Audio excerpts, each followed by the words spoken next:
I'd like to share a story. I'd like to share a story about my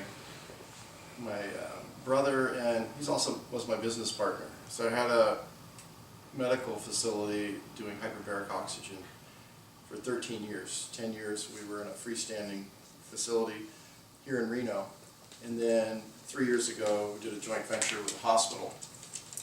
Now during that time I started to be involved in the community, and what's now Connecting the Good was Conscious Community at that time.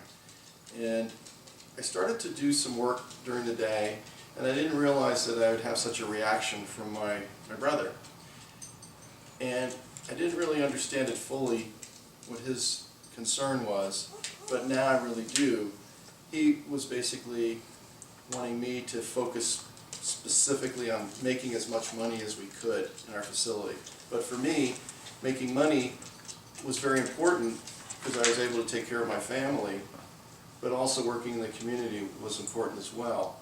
And he didn't understand that. So maybe, could have been 7 or 8 years ago, we kind of had some conflict develop about that. And I tried to work out an accommodation to deal with his needs as well as my own. And I guess periodically over the years, we were able to, I thought, reach an accommodation. And it just really, honestly, wasn't there. Our father passed away last year in September. And I think my brother was being respectful of my father not to introduce a real severe conflict between us as the sons. So when my dad died, about a week later, we were at my brother's house, and I guess, it was a gathering and people were drinking. I remember finding myself in my brother's room, and he had been drinking, and he was really, really upset. So my dad passed away. There was no more, pretense. He basically told me that he hated me, and he told me that I really ruined our business potential, that we weren't making as much money because I was focusing on the community. He told me that all of his sickness and his body over the years, his heart and other things, were the result of stressing over money. So what happened in that moment was that he started to really express his feelings, and after about, after about an hour of listening to him, and I didn't interrupt, he was really mad, but he's also crying and mad. And then I was able to express myself, like what the community involvement meant to me. So what happened was, I was able to really express in a heartfelt way and make a connection with him. And then he came over to me after expressing all this hatred, and he came over, and I was sitting on a chair, and he hugged me. He told me he loved me, but he was just really conflicted about having this bad feelings towards me.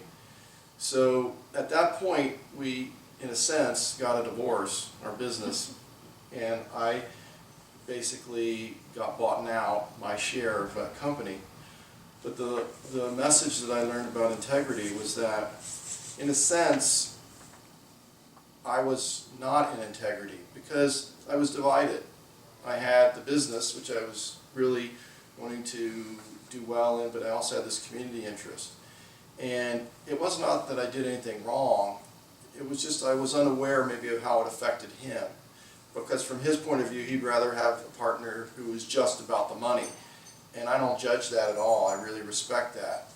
So after we had this kind of separation, our relationship is really good. He's focusing on making money. I'm focusing on spreading Connecting the Good worldwide. I am fully in harmony, and everything is whole. All the parts of me are going in this direction. There's nothing that's in conflict. And that was really a beautiful thing to experience, where instead of having different parts of ourselves in conflict, or with ourselves or with others, when everything's going in the same direction. It's very, very wonderful, and just thought I'd share that with you tonight.